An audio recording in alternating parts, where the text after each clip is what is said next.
आज हम बात करने वाले टीसीएस क्वार्टर वन रिजल्ट्स की, और मैंने कहा था आपको इसकी एनालिसिस मेरे चैनल में मिलेगी।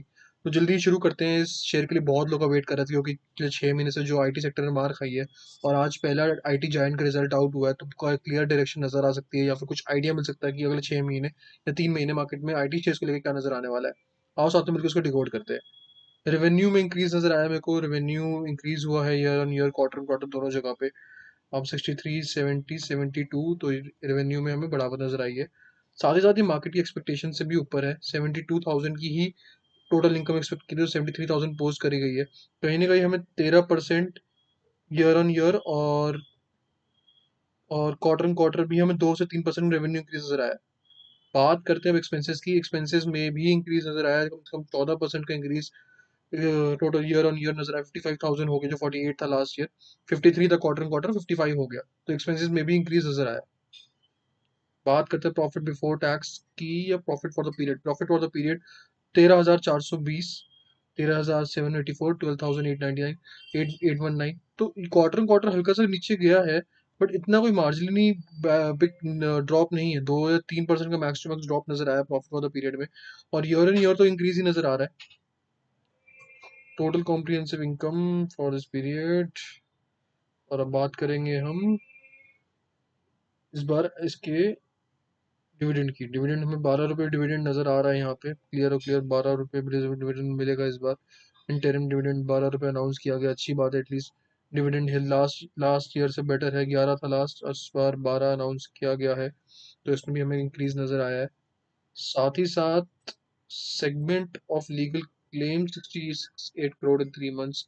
1,000 करोड़, 1,110 करोड़ का नियम, मतलब 668 करोड़ का सेटलमेंट हुआ था, जिसकी वजह से प्रॉफिट में डिप नजर आया होगा। उसको मेरे चेक करना पड़ेगा कि कहाँ पे वो 68 माइनस हुई, ये देखो। प्रॉफिट बिफोर टैक्स में ये बहुत एक मेजर पॉइंट था। अगर ये 668 ऐड हो जाता तो ये प्रॉफिट भी इस बार इंक्रीज नजर आता। तो ओवरऑल रिजल्ट्स मुझे इतने खराब नहीं लग रहे। पता नहीं मार्केट की क्या एक्सपेक्टेशंस थे। मार्केट जो अब बहुत कुछ गाइडेंस पे डिपेंड करेगा कि गाइडेंस क्या बोलने वाली है।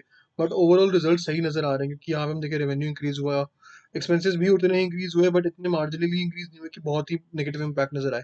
प्रॉफिट बिफोर टैक्स और प्रॉफिट आफ्टर टैक्स में हेल्दी ग्रोथ नजर आई year on year. Quarter quarter थोड़ा सा डिप था, वो भी ना होता अगर 668 का लीगल क्लेम ना होता तो।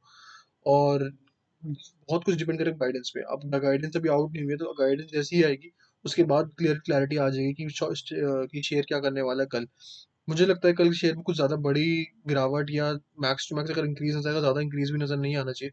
बट ओवरऑल अब एक चीज नोटिस करो, इसी इसी रेवेन्यू पे, इन्हीं इन्हीं एक्सपेंसेस पे और इसी प्रॉफिट पे लास्ट ईयर शेयर ट्रेड करा था अराउंड 3,000 के आसपास।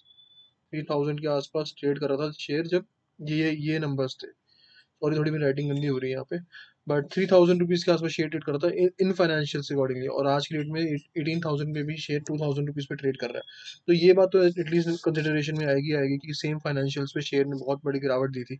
तो कहीं ना कहीं ये है कि एटलीस्ट और गिरावट नजर नहीं आनी चाहिए। और अब बहुत, जैसे मैंने कहा, गाइडेंस पे डिपेंड करता है, गाइडेंस की वेट करते हैं।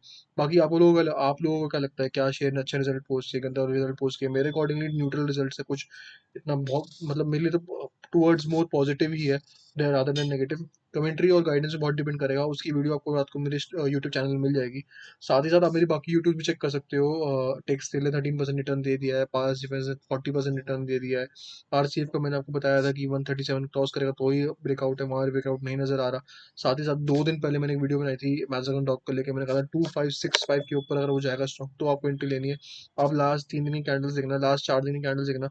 2565 के आसपास गया, 2570 गया, वहां से ऊपर नहीं जा पाया। स्टॉक आराम से करके 200 से 300 पॉइंट नीचे आ गया। कभी कभी कुछ सप्लाई डिमांड की बात होती है दोस्तों, तभी मैं आपको बोलता हूँ कुछ लेवल्स के ऊपर ही स्टॉक को लेना है। तो वो भी आप डेफिनेटली चेकआउट कर सकते हो।